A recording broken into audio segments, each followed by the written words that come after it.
Asher, ano na ang latest sa isinasagawang pagdinig ng Senado dyan sa kaso ni Quiboloy?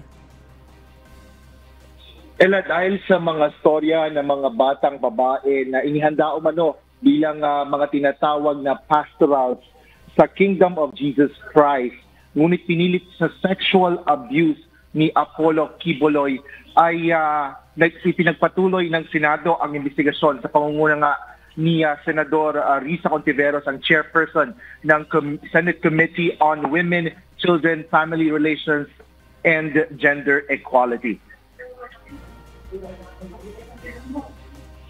Mula sa Philippine National Police o PNP Custodial Center, pasado alas 9 ng umaga nang dumating sa Senado si Kingdom of Jesus Christ o KOJC leader Apollo Quiboloy.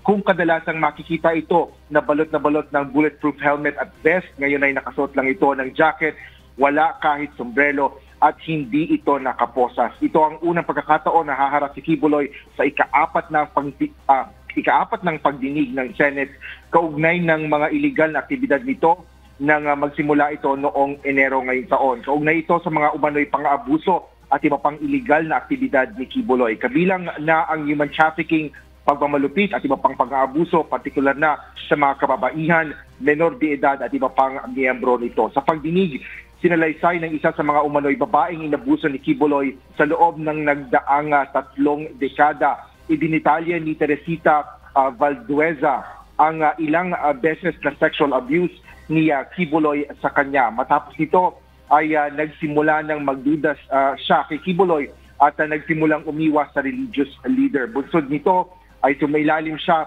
sa ilang buwan na iba't ibang paraan ng fasting na isaan niyang parusa, ngunit pinalalabas lang na spiritual discipline. At makalipas ang ilang taon nang nakaalis na siya sa religious group, ay patuloy pa rin siyang tinatak at ginigipit ni Quiboloy.